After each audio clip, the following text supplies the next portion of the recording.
Il est 6 heures du mat et on est de retour pour réveiller le BTP. Moi, c'est Nicolas Charton, communicant dans le bâtiment. Si l'écosystème du BTP, les méthodes de gestion de professionnels du bâtiment et les témoignages d'acteurs sur leur parcours et ceux qui les ont amenés à œuvrer sur le BTP t'intéressent, alors tu es au bon endroit. On va venir mettre en lumière différentes thématiques avec des experts du métier.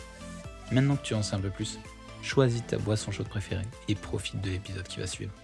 Bonjour à tous, il est 6 heures du mat et on se retrouve pour un nouvel épisode, un épisode où je reçois Romain Béraudier de La Bâtisse, le fondateur de La Bâtisse. Dans un épisode où on va parler de formation au féminin, on va parler formation au métier du bâtiment, et on va surtout parler accessibilité des métiers, quelque chose de super important puisque des fois on se retrouve face à une pénurie de personnes, face à des postes vacants. Donc voilà, ça va être un peu le thème de l'épisode.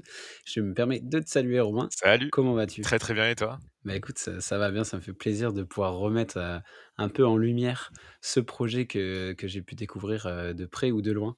Mais c'est surtout le fait de montrer des acteurs qui bougent et qui font évoluer les formations au métier du bâtiment qui me font vraiment plaisir. Pour commencer, je vais te demander de te présenter, nous donner un peu de contexte. Qui es-tu, ton parcours et ce lien que tu entretiens avec le BTP? OK, trop cool. Du coup, moi, je m'appelle Romain, j'ai 27 ans et je suis le fondateur de La Bâtisse, comme vous avez deviné. Alors moi, de base, j'ai grandi dans une petite ville à Bourg-en-Bresse. Je suis issu d'une famille, d'artisans, pas du tout dans le bâtiment, mais dans la bouffe, mais donc dans la l'AOP-Comté et dans la boulangerie. D'où les liens avec l'artisanat qui restent quand même si c'est pas le bâtiment, un lien réel. Et après, moi, j'ai fait, des études de commerce. J'ai été à HEC Paris et j'ai fait un premier job, chez Suez, heu, dans l'environnement pendant 2 ans. Je me plaisais pas dans ce job et du coup, j'avais, vraiment envie de revenir à mes racines, familiales, de l'artisanat, de faire un métier concret qui était, engagé pour, la transition, de nos sociétés et tu vois, de donner des opportunités à toutes et à tous de s'épanouir. Et donc c'est assez vite que le bâtiment est OK. apparu comme, une bonne opportunité, quoi. OK. Ouais, donc toi, tu étais plutôt proche des métiers manuels, mais dans un autre contexte que le bâtiment. Un contexte familial, des métiers manuels, mais artisanat plutôt, métier de bouche. Exactement. Et du coup, tu es arrivé, dans le secteur BTP. Tu as fait tes premières rencontres avec le secteur BTP via l'environnement, via Suez, mais de plutôt loin, on va Ouais, dire. totalement, C'était carrément. un 1er rapprochement et ensuite, du coup, qu'est-ce qui t'a donné envie du coup d'innover et de créer sur, ces parcours de formation au Mmh. métier du bâtiment, à la fois, sur la partie métier féminin, mais surtout comment tu arrives à créer un organisme de formation au métier du bâtiment? En gros, je parlais vraiment du de Suez, pas par hasard, mais on se remet dans ce contexte, il y a 2 ans, je me sens pas du tout bien dans mon job, j'ai envie de faire autre chose, et moi, le premier truc auquel je pense, c'est d'aller dans l'artisanat, de bosser dans le bâtiment parce que secteur avec des gros enjeux sociaux, des gros enjeux environnementaux et je me dis: «OK, go, je vais, faire une, formation, je vais me former moi et je vais monter une boîte, là-dedans ensuite, pour avoir, quelques personnes avec moi et faire de la rénovation, dans les maisons, dans l'habitation». Et au moment où je recherche en fait OK, une formation, je trouve pas de formation qui est adaptée aux personnes en reconversion professionnelle, qui sont des profils particuliers. Au sens où, tu te retrouves en ouais, fait avec des personnes de 18 ans, ou 16 ans qui savent pas trop pourquoi elles sont là, alors que toi en fait tu sais pourquoi tu es là. Tu as envie d'être professionnalisé, donc de monter une entreprise ou d'être inséré dans un job, mais de rester longtemps dans la boîte et d'être dans une bonne boîte. OK. Et tout ça en fait fait que je me suis dit: «Bah OK, j'ai envie de créer cette école dans laquelle moi j'aurais voulu, faire ma reconversion». Ouais, comme tu dis, quand tu as déjà eu une carrière dans un autre secteur ou dans un autre métier et que tu veux te reconvertir, repasser par la case, CFA, reprendre avec les jeunes, c'est peut-être aussi, des freins aussi à cette reconversion, des métiers du bâtiment ou d'autres métiers, qui sont, plébiscités et du coup, tu t'es dit: «Bah, tiens, si je trouve pas ma formation, je vais créer la mienne et créer celle que j'aurais, voulu trouver à ce moment-là». Ça consiste en quoi du coup, la bâtisse? C'est quoi la genèse de ce projet? On a les premières Ouais. pierres, mais c'est quoi Du concrètement? coup, l'autre aspect de la jeunesse du projet, c'était le volet environnemental, de sensibiliser les artisans aux enjeux environnementaux. Mais quand on dit ça, du coup, c'est hyper large et surtout, c'est pas adapté à la réalité terrain. Du coup, moi, je voulais vraiment fournir de la force vivre aux artisans pour pouvoir réussir la transition, énergétique. Et du coup, d'arriver OK. avec des nouveaux profils, je me suis dit: «Bah, c'est ça qu'on a besoin, c'est de revoir un peu les modes de pensée qu'on a dans le bâtiment». Changer les modes de pensée, avoir des nouveaux profils, c'est aussi donner une place, aux femmes, Aujourd'hui, on est confronté à une grosse pénurie de main-d'œuvre de plus de 200 000 personnes dans les métiers du second œuvre et du gros œuvre. Et dans le même Ouais. temps, il y a 1% de femmes qui exercent un tel métier. Donc en fait, on se prive d'une candidate sur 2 dans un métier qu'on dit énormément en tension. Pourquoi est-ce que les femmes vont pas dans le bâtiment? Et ben là, ça a été la jeunesse de la bâtisse pour devenir la première école du bâtiment pour les femmes. Ouais, à donner l'accès aussi à la fois donc, dans un rôle social donc, d'insertion pour, des personnes qui sont en reconversion professionnelle, réinsertion professionnelle, mais aussi, ce volet plutôt, plutôt de secteur qui te permettait de combler aussi un manque, comme tu dis. C'est clair que ça, sur le secteur, c'est quelque chose qui va, ouais, peut-être être impactant encore plus dans les années à venir. C'est qu'il y a une ancienne génération qui était présente et il y a déjà des métiers en tension. Il faut savoir aussi, amener aussi du sang neuf, de la force vive sur, ces métiers du bâtiment et du coup, les femmes, bien évidemment, font partie de l'équation et on sont de plus en plus amenées déjà à choisir le bâtiment par, passion et aussi par, le fait qu'il y ait des acteurs comme, la bâtisse ou, d'autres acteurs qui favorisent l'insertion aux femmes dans les métiers du bâtiment, permettent ces accès et c'est enfin le chiffre il est différent comme tu dis 1 sur les chantiers, c'est quand même fou. Je sais que c'est vraiment la partie chantier qui est à 1. On élargit à un peu plus de 20 sur l'ensemble du secteur, mais c'est sur des métiers qui sont pas forcément terrain, c'est pas forcément les métiers où il y a de la tension donc des métiers qui, sont pas forcément ceux que tu vas former toi. C'est quoi les métiers sur lesquels vous spécialisez vous à la bâtisse? Du coup, nous, à la bâtisse, on a vraiment, dans notre philosophie d'être, en premier lieu, professionnalisant. Donc on va former sur les métiers, qui sont, très en tension, qui recrutent beaucoup et aussi qui sont des métiers d'avenir. Donc, dans les métiers d'avenir, il y a tous les métiers liés à la transition énergétique.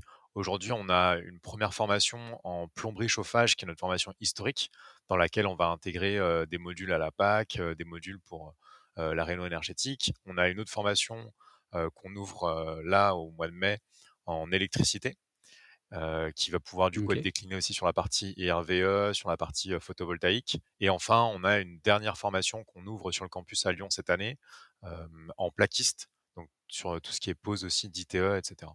OK, OK, ouais, donc un spectre assez large pour, justement, aller sur tous ces métiers en tension, aller sur ces métiers du second œuvre, les métiers sur chantier qui participent aussi du coup au gros défi. Parce que c'est un gros défi pour, la rénovation énergétique de tous ces logements à la fois neufs et à rénover pour maintenir aussi un habitat durable, aussi dans le temps et faire, évoluer aussi le secteur de la construction parce que c'est des nouvelles méthodes aussi que vous permettez d'apprendre, d'acquérir sur les métiers du bâtiment. C'est une formation qui se déroule du coup c'est une formation que tu as voulu créer à ton image, à l'image de celle que tu aurais voulu, rencontrer au moment de ta reconversion. Donc comment elle se déroule? C'est quoi la formation idéale, Mmh. toi, professionnalisant et qui permet aussi, de faire une belle insertion en tant que femme dans le bâtiment, dans les métiers et directement dans Ouais. l'entreprise? Bah, du coup, c'est une formation qui est clé en main de 12 mois, et en effet qui a été pensée, alors pas forcément par rapport à mon image, mais plus par rapport à mon expérience et surtout pour les publics féminins pour favoriser et sécuriser leur insertion professionnelle. Donc on est sur une formation de 12 mois qui se découpe en 2 temps. On commence avec 3 mois, de formation intensive à la bâtisse, sur un format bootcamp où les personnes vont apprendre des gestes opérationnels, classiques, Ouais, braser, souder, raccorder, pour arriver ensuite en entreprise avec, un niveau de compétences basique qui va leur permettre d'être rapidement autonomes et plus facilement polyvalentes aussi, ce qui va mieux les valoriser et faciliter leur insertion professionnelle. Donc on a ces 3 premiers mois à la bâtisse et ensuite on a 9 mois en alternance au sein d'une entreprise partenaire, qu'on va accompagner à trouver via les entreprises qu'on a déjà dans notre réseau et en fonction de la localisation de la personne, de ses appétences et de ce que l'entreprise va rechercher. Donc on a vraiment un rôle de correspondance et de matching dans ce rôle-là. Ça, c'est un peu le socle, du coup, numéro un de la professionnalisation. Après, on a un deuxième pilier qui est vraiment la féminisation où dans toutes nos formations, on va OK. avoir, au moins 50 de femmes. Aujourd'hui, à la bâtisse, on est plutôt à 2 tiers de femmes dans toutes nos promotions. Et c'était vraiment un engagement de se dire, bah, un des freins, c'est d'être en minorité en formation, d'être discriminé également, dans le cadre de formation et de se sentir seul, voire isolé. Donc on va mettre les femmes en situation de majorité. Il y a un parcours qui est, du coup hyper accessible, qui est gratuit, qui est rémunéré de A à Z. Donc l'apprenante qui commence sa OK. formation avec nous, heu, aujourd'hui, dans 1 an, elle aura un diplôme, un job, une boîte qui l'aura embauchée, et elle aura rien payé et elle aura pu, réaliser sa reconversion professionnelle. Et à ça, du coup, on va ajouter, peut-être juste pour terminer là-dessus, on va ajouter ce qui nous semble hyper important, c'est vraiment le côté, de donner des savoir-être et de travailler l'empowerment de nos personnes avec, du coup, une dizaine de témoignages de professionnels qui viennent présenter leur parcours de reconversion, des électriciennes, des plombiers, des carreleurs, pour pouvoir se projeter dans ce monde du bâtiment qui est pas uniquement dans la Ouais, formation dans laquelle on est aujourd'hui, et d'avoir des ateliers aussi, une quinzaine d'ateliers avec une coach professionnelle qui vient, travailler, bah, voilà, comment est-ce qu'on parle en public, la communication non violente, hem, comment est-ce qu'on a également un ostéo qui vient, sur, un atelier de 4 heures pour, aider sur les gestes et postures pour pas se blesser, bien porter, bien ouais. travailler.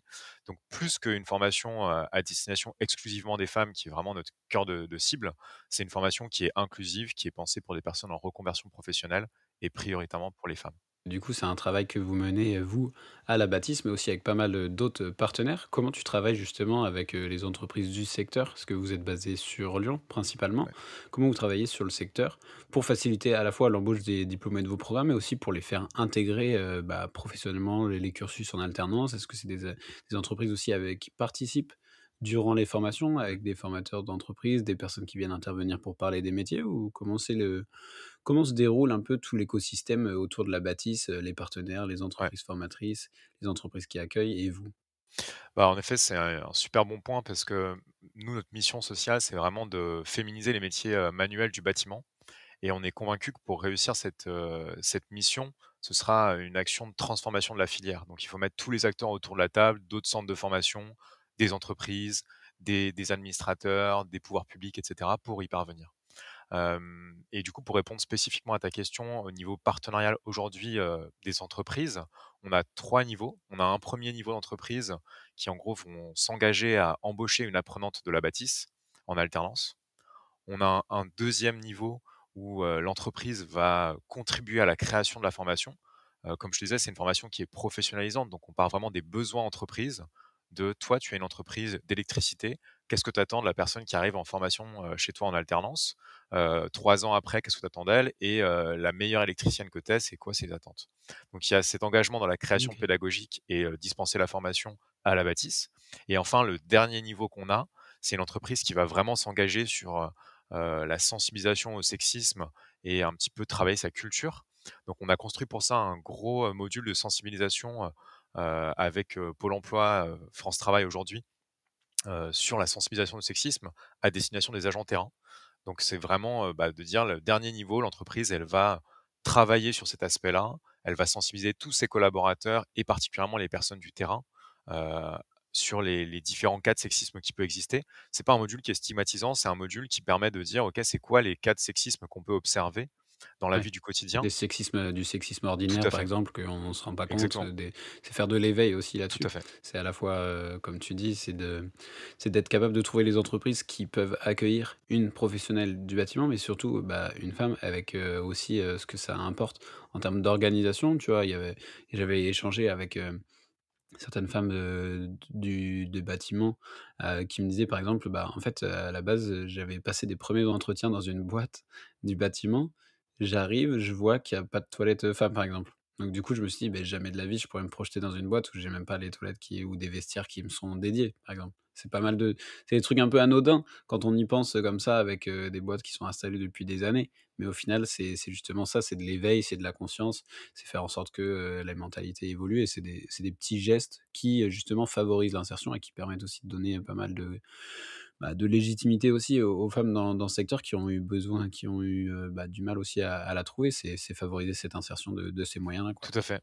Tu parles de cette question, là, justement, d'insertion pro. En gros, c'est vraiment, nous, les 3 grands freins qu'on a identifiés à la jeunesse de la bâtisse, heu, auxquels sont confrontées les femmes. Un frein lié à l'orientation, où en tant que femme, en fait, on nous présente pas ces métiers et si on nous les présente, on nous Mmh. présente, l'ébénisterie, la peinture parce qu'il y a des attributs esthétiques, mais on nous présente jamais l'électricité ou la plomberie comme des parcours avec, des perspectives, pardon, prospères. Ensuite, tu as un frein lié au Mmh mh. cadre de formation, dont on a traité, où, tu te retrouves en minorité, seul, très souvent isolé sans pairs, sans figure d'inspiration et donc très rapidement ta motivation elle s'étiole et enfin tu as un dernier frein comme tu viens de l'expliquer, lié à l'insertion professionnelle qui est celui sur lequel on a le plus de mal à travailler parce qu'on a moins de maîtrise dessus, où on se retrouve en fait, en tant que femme à être discriminé parfois à l'embauche, à pas savoir si l'entreprise elle a bien 2 vestiaires, 2 toilettes, quelle est la culture dans cette entreprise dans laquelle, on va et c'est ces 3 freins-là sur lesquels à la bâtisse on travaille et qui sont la raison d'être même de la bâtisse. Le jour où, il y aura plus ces freins-là, bah, la bâtisse en quelque sorte elle aura réussi sa mission, elle aura plus de raison d'être. Ouais, il y a à la fois un objectif professionnel, un objectif sociétal. Vraiment, faut aussi le dire. Mmh. Il y a pas qu'un but, d'insertion professionnelle. Il y a aussi un moyen aussi pour, toi, au moment de la création, pour vous, à la bâtisse, de faire évoluer les mentalités, à la fois sur, ces enjeux-là, mais aussi les enjeux de la réno Mmh. énergétique en formant des nouveaux, profils de métiers du bâtiment. Hem, c'est quoi là les retours d'expérience que tu as toi, pour l'instant sur, les différentes promos que vous avez lancées? En termes d'insertion, en termes de retours aussi, formatrices? Je vois pas mal de communication, sur votre page LinkedIn où on voit du sourire, on voit de la fierté aussi d'exercer ces métiers. On ressent, de la passion aussi. Ça doit faire plaisir aussi d'avoir, ces premiers retours. C'est quoi, ce que tu retiens toi, après ces premières res promos qui sont sorties de la bâtisse? Bah, ce que j'en retire, c'est en effet, moi ça m'emplit de joie et de fierté de voir, ces femmes, qui s'épanouissent, qui kiffent leur job, qui y arrivent. Là où plein de personnes nous disaient, «Vous allez pas y arriver, les femmes ont pas forcément la place dans ce secteur, c'est des métiers physiques». En réalité, tout ça c'est des a priori et du coup, bah, on les a déconstruits et ça fait plaisir d'avoir des retours d'entreprise qui disent: «Purée, l'apprenante que vous m'avez sourcée, que vous m'avez envoyée, c'est un super profil. Elle a un savoir-être qui est excellent. En plus, elle sait faire les choses et elle apporte beaucoup en termes de diversité à mes équipes». Simplement parce qu'aujourd'hui, être dans un monde qu'avec des hommes ou qu'avec des femmes, en fait, c'est pas représentatif de notre, réalité et donc si tu veux, la diversité va apporter de la richesse et après si on parle de chiffres, bah, c'est très plaisant d'avoir un taux de poursuite en formation, de 90, un taux d'insertion professionnelle qui est aux alentours de 95, des personnes qui kiffent la boîte dans laquelle elles sont aujourd'hui, des employeurs qui apprécient bosser avec elles. Alors forcément, on a des difficultés, parce que c'est le quotidien d'une entreprise, mais ce que nous on promet à la bâtisse, à la fois aux apprenantes et à la fois aux entreprises avec lesquelles on choisit de travailler, c'est un parcours qui soit, individualisé et un accompagnement qui est sur mesure. Donc s'il y a un projet professionnel d'un côté, on va s'engager sur le fait de pouvoir l'accompagner et du côté entreprise, s'il y a un besoin de recrutement, on s'engage de la même façon à pouvoir y répondre. Par contre, si on dit: «On peut pas le faire», bah, c'est qu'on peut pas le faire. Mmh mh. Et du coup, tu parles de d'individualisation des parcours, individualisation de la formation. C'est aussi, parce que vous maintenez, bah, un nombre aussi, enfin, c'est pas des promos qui sont c'est pas des grosses promos, on retrouve pas 50 personnes dans la promo, c'est vraiment des promos qui sont assez exclusives aussi, en termes de taille, pour aussi favoriser ce type de parcours, j'imagine?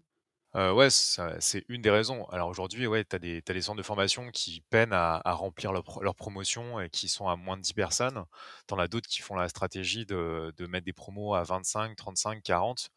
Nous, on n'est pas dans une stratégie volumétrique, ça c'est très clair. On veut vraiment faire, du qualitatif et surtout, on mesure notre réussite au nombre de femmes qu'on forme, à l'insertion professionnelle à la sortie de la bâtisse et à 3 ans après et au niveau de salaire de la personne avant son entrée en formation, à la sortie de la formation et 3 ans après la bâtisse. Donc évidemment, on est plutôt sur une optique, qualitative et surtout on cherche le bon nombre de personnes pour créer une bonne émulation. C'est-à-dire, peut-être que ce nombre il est autour de 12, peut-être qu'il est autour de 22. Nous aujourd'hui, ce qu'on constate, c'est que, la vérité, elle est, sur une quinzaine de personnes, 15-20 personnes. Tu arrives à bien accompagner tout le monde et à pas avoir de stratégie qui soit purement, monétariste, de dire: «Bah, cette personne, elle y arrive pas en entreprise, bah, c'est pas grave, ça fait partie des personnes qui, en gros, devaient capoter».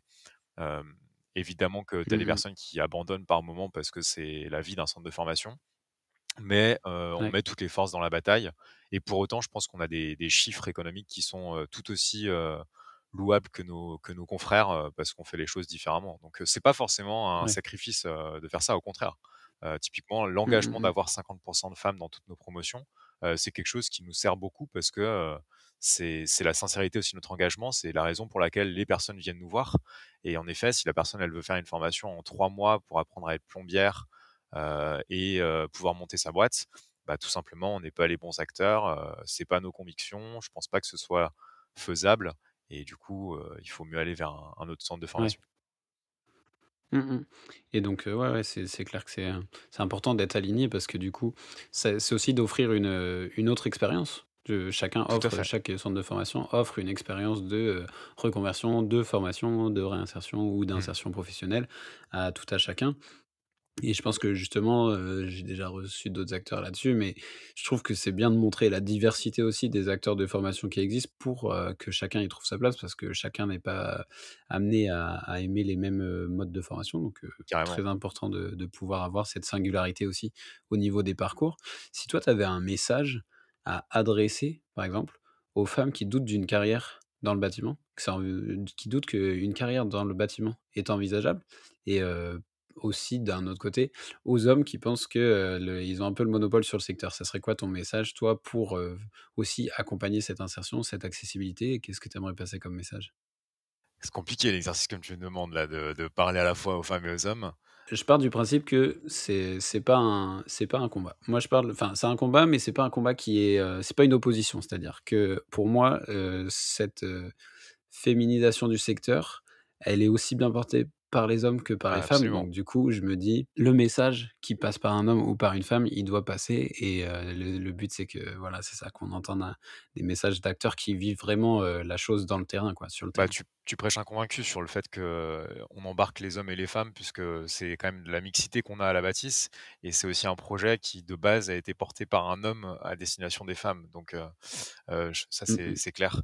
Non, le message que je donnerais à des personnes qui hésitent, à la fois, hommes ou femmes, de la possibilité de faire une carrière dans les métiers manuels du bâtiment, c'est simplement déjà de venir à la bâtisse, de venir à une journée porte ouverte, de rencontrer les apprenantes, de rencontrer les entreprises, de voir en quoi notre pédagogie elle est différente, qu'est-ce qu'on fait différemment et est-ce que dans ce cadre-là, on se dit: «OK, go, c'est possible» et moi je suis prêt à parier, beaucoup, beaucoup que les personnes qui vont venir, elles vont arriver et elles vont repartir avec l'idée de se dire: «Ah ouais, bah, en fait, c'est carrément faisable et je suis prêt à le faire avec eux». Ça, c'est le petit clin d'œil. Après, plus sérieusement, je pense que le message que je voudrais faire passer, c'est surtout on a cherché un peu à genrer, les métiers. Typiquement, on parlait un petit peu de, voilà, plombier, électricien, c'est plutôt des métiers qu'on pense a priori pour des hommes. Il y a des métiers, qui sont, plutôt pensés pour des femmes aujourd'hui, où il y a les freins, du bâtiment. Typiquement, on parle de freins physiques, donc de difficultés physiques, de Mmh pénibilité mh. physique, de côté un peu, bof parce que c'est les mains dans le cambouis. Si on prend le métier de plombier ou le métier, d'aide-soignante, bah, il y en a un qui est plutôt pour un homme, un plutôt pour une femme a priori. Un plombier, c'est un métier de service, aide-soignante, c'est un métier de service. Plombier, tu as du port de charge quand tu déplaces un chauffe-eau. Aide-soignante, quand tu soulèves, une personne de 120 kilos poids inerte, personne, vient te voir pour te dire: «Mais du coup, tu es une femme, tu arrives à le faire?» Et de la même Ouais. façon, c'est un métier qui est dans le réel, dans l'humain, dans l'aide de l'autre. Donc, juste peut-être se poser la question de, est-ce que c'est vraiment un métier qui est plutôt pour un homme ou plutôt pour une femme? Bah, il est juste pour la personne qui a envie d'y faire une carrière et qui se dit: «Moi, ça me fait Mmh kiffer mh. d'aider, les anciens. Moi, ça me fait kiffer, de refaire, du chauffage et de changer, les pompes à chaleur pour qu'on vive dans un monde qui soit meilleur, quoi». Ouais et vraiment que tout le monde a sa place et que finalement c'est pas le fait d'être un homme ou d'une femme, qui va t'aider à faire aussi une carrière dans le bâtiment. C'est vraiment de se dire que tu vas être, à la fois motivé, passionné et animé par cette envie de faire ce service, de faire la chose, avec les mains, métier manuel, les métiers de passion, hein, faut pas se mentir, il faut avoir un peu faut être passionné, je pense, pour faire ces métiers puisque c'est des métiers qui sont quand Mmh. même, qui demandent beaucoup d'énergie. Ça, homme ou femme et donc du coup, essayer de créer des vocations, c'est hyper important. C'est hyper important de se dire, comme vous faites aussi d'amener des acteurs qui l'ont fait, ce parcours de reconversion au métier, c'est hyper important parce que pour la projection, il faut, des exemples, il faut du monde, à valoriser. C'est aussi ce que j'essaie de faire ici, c'est de montrer des acteurs qui sont sur le secteur, montrer de la diversité, montrer de la richesse, parce que moi j'ai été frappé justement par cette richesse du secteur qu'on m'avait souvent occultée, et je trouve que ton message est plus que louable. Si on se projette un peu, si on prend un Ouais. peu de recul, qu'on s'adresse un peu au futur, du projet La Bâtisse, c'est quoi les enjeux à venir? Là, vous avez sorti quelques promos, vous êtes essentiellement à Lyon, c'est quoi le futur? Bah, du coup, c'est une très bonne transition. Donc j'ai pas parlé au début, sur la vision de la féminisation. En gros, on parle aujourd'hui de 1 de femmes dans les métiers du bâtiment. Nous, notre vision à la Bâtisse, c'est de dire qu'en 2030, il y aura 10 de femmes dans les métiers du bâtiment. 10, on se dit: «C'est énorme» et pourtant c'est que 60 000 femmes sur un secteur à 500 000, 600 000 personnes. Et donc le pari de la Bâtisse, c'est de dire, bah, qu'en 2030, il y aura 10 de femmes dans les métiers du bâtiment grâce à nous, grâce à d'autres acteurs qui seront engagés et parce qu'on aura ouvert, 10 campus de partout en France, pour accompagner justement, ces hommes et ces femmes en reconversion au métier manuel du bâtiment. Aujourd'hui, on a un campus à Lyon. Du coup, nos enjeux, c'est, recruter de nouvelles promos et surtout trouver des entreprises partenaires qui sont prêtes à s'engager, qui sont prêtes à recruter. Et dès 2025, du coup, on va ouvrir, des nouveaux campus, en France. Les localités sont encore en discussion, donc on ne peut pas trop révéler, mais il y a sûrement du Paris, sûrement du Marseille. Et OK. rapidement accélérer sur l'ouverture de campus et d'ouvrir de nouvelles formations, sur les autres corps du second œuvre parce qu'on se cantonnera pas à plomberie, chauffage, électricité et plaquiste. Des belles perspectives en plus, du coup, bah, ça c'est un projet qui se met en place, avec le temps, parce que comme tu veux aussi appliquer, j'imagine la même individualisation des Mmh. parcours, le même service dans chaque campus. Il faut aussi trouver les personnes pour former, trouver les entreprises. C'est important de maintenir cette identité que vous avez réussi à créer à Lyon, et reporter le projet, enfin, repenser le projet différemment dans chaque ville, parce que chaque identité de ville aussi est différente. Je pense que les secteurs, sont propices, enfin les villes, secteurs géographiques sont propices à différentes, professions aussi, je pense. Tout à Donc fait. il y a aussi, Après, on commence à être cette pas mal réalité approché, économique. justement par des acteurs qui souhaitent le faire avec nous, déjà sur ces villes-là. Et surtout, on a une Mmh mh. entité, entrepreneuriale très forte. Donc, on a mis un peu de temps au démarrage naturellement parce qu'on était sur un nouveau secteur, un nouveau marché, et on débroussaillait beaucoup de choses. On a beaucoup, beaucoup appris.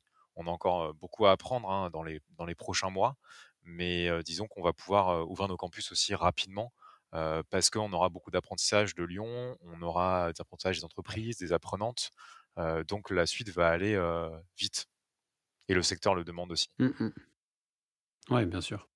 Comme tu dis, il y a quand même, il y a plusieurs centaines de milliers de postes qui sont vacants, sur les métiers du bâtiment, et beaucoup d'acteurs qui sont en demande. Donc, vous avez les cartes en main aussi pour aller, servir le secteur sur ces aspects-là, les aspects économiques, les aspects, plutôt, emploi du secteur, des problématiques qui concernent un peu tout le monde là en ce moment, qui vont nous concerner encore plus sur, justement des technicités aussi sur les métiers pour la rénovation énergétique. Il y a pas mal de compétences qui sont développées aussi. Si on avait à conclure cet épisode par une recommandation, Romain, si tu avais une femme du BTP que tu aimerais entendre réveiller le secteur sur le média, qui ça serait? J'allais dire, Kelly Cruz parce que c'est un peu la star des réseaux sociaux et c'est, je pense, quelqu'un qui a vraiment ouvert, le BTP à justement, enfin le BTP au sens métier manuel en plus, à la question de la femme, parce que c'est quelqu'un qui change radicalement et déconstruit radicalement les visions qu'on peut avoir d'une personne et d'une femme, surtout, dans les métiers manuels du bâtiment. Je pense que ça serait vraiment chouette de l'avoir, à 6 heures du mat et sinon, j'allais te dire, une apprenante de la bâtisse, ça pourrait être très stylé aussi. Écoute, ça, avec plaisir, pour les 2 profils que tu me proposes. Je pense que je partage, ton avis sur le fait que Kelly Cruz a vraiment ouvert la voie, et surtout, bah, a montré que c'était possible, comme on disait, avoir ce côté rôle modèle aussi, de pouvoir dire, «Tu peux le faire, tu as ta place, il y a pas de questions à se poser», et puis voilà, ouais, avec plaisir. Bah, écoute, je la contacterai, de ta recommandation. Je mettrai bien évidemment, je l'identifierai dans le post au moment où l'épisode sortira, et en tout cas, Romain, c'était un plaisir de t'avoir avec moi ce matin pour réveiller le BTP, pour nous parler de la bâtisse, pour nous parler des différents enjeux des secteurs, et j'espère que tu as passé un bon moment sur le média, Trop cool. et on se retrouve très, très vite pour réveiller de nouveau le BTP. Si tu es arrivé jusqu'ici, merci beaucoup. C'était encore une bien belle occasion de réveiller le BTP. Tu peux d'ores et déjà transmettre de bonnes ondes à notre invité via les liens en description, en parler à tes collègues et sur ton chantier, et avant de passer au prochain épisode, si celui-ci t'a plu, n'oublie pas de t'abonner au podcast et à nous laisser 5 étoiles. Quant à nous, on se retrouve très vite pour réveiller de nouveau le BTP.